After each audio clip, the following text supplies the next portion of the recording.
Chapter 1. A strong hand clamped around her wrist.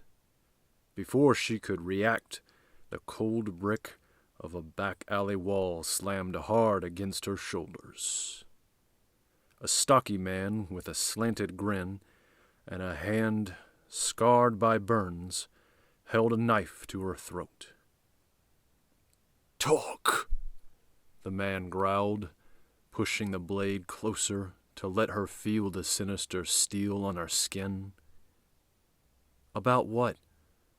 The blue shadow? She strained against his grip, already anticipating the answer. "Where's the blue shadow?" the ruffian demanded.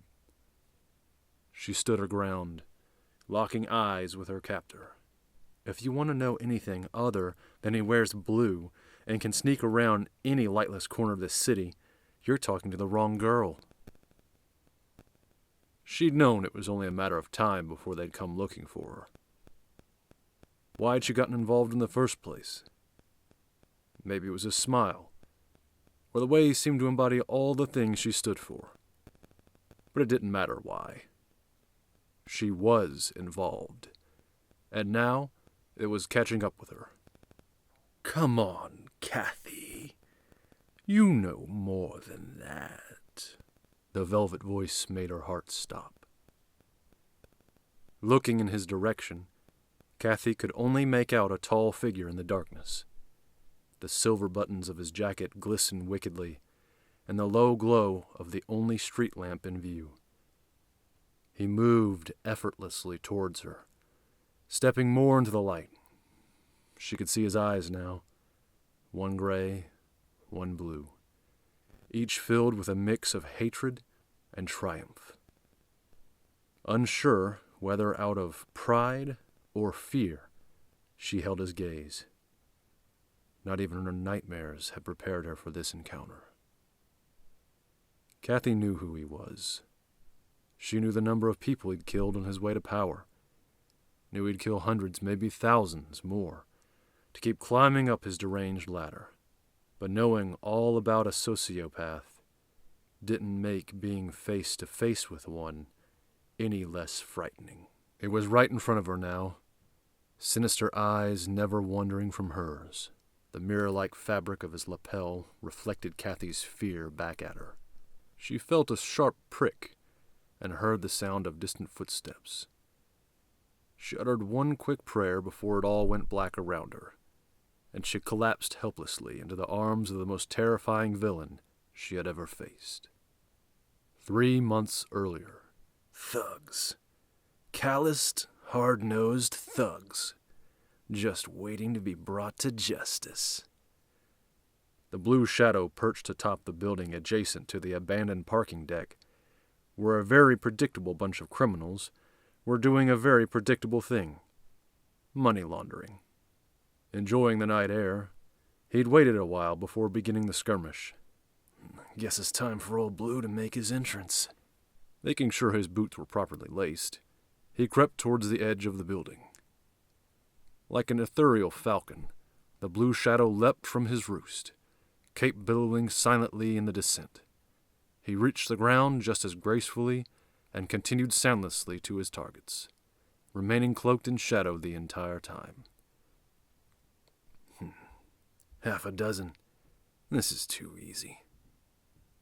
"You think this'll work, Tommy?" one of the schemers was saying to a taller one next to him. "Sure, Bill. If the boss says this is gonna bring in the dough, then that's what it'll do," the taller man replied curtly. "Sure, Bill. If the boss says this is gonna bring in the dough, then that's what it's gonna do," the taller man replied curtly. "Looks like the boss was wrong, boys." Blue stepped forth from the darkness, catching everyone off their guards. He relished these moments of stunned silence before the crooks made their move. They always failed to last longer than a few seconds, though, and soon the entire crew was on him. Some held knives, others drew pistols. Steel flashed, bullets flew. But he was faster. He sent the first thug flying with a kick to the ribs, another with a mighty punch to the jaw. One man tried to stab him from behind. but he turned just in time to use the assailant as a weapon against their own lackeys. In all the commotion, he almost didn't notice the slender silhouette of someone sneaking out the back way.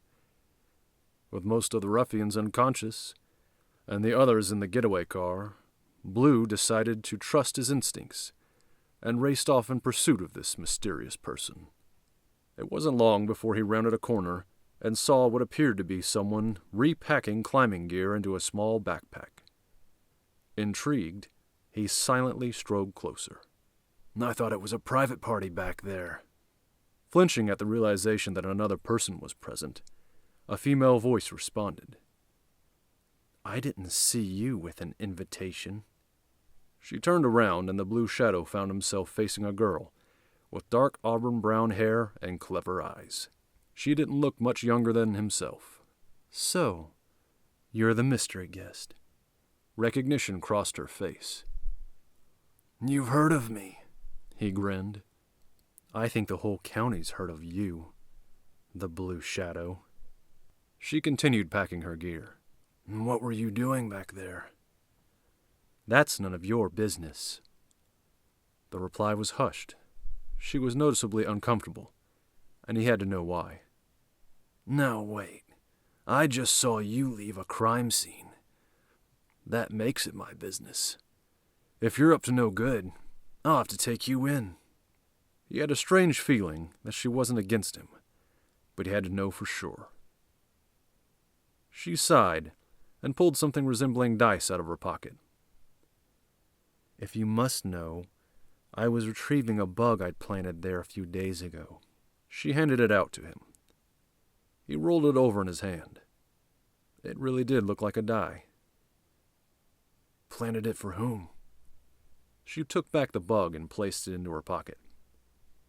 "Well, for who?" "Look, I help the police do their job more quickly and efficiently. We're on the same side. That's all you need to know." She turned to walk away.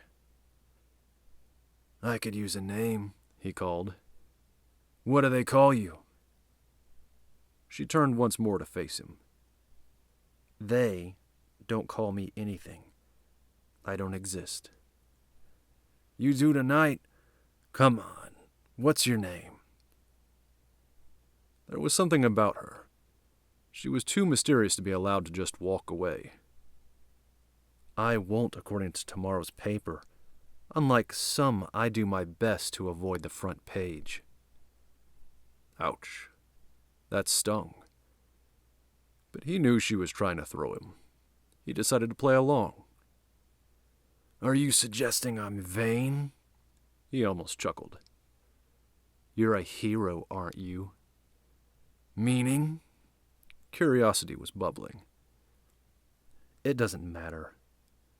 "Hey, you insulted me by calling me arrogant." "And you insult me by dragging this out." He couldn't blame her for that remark.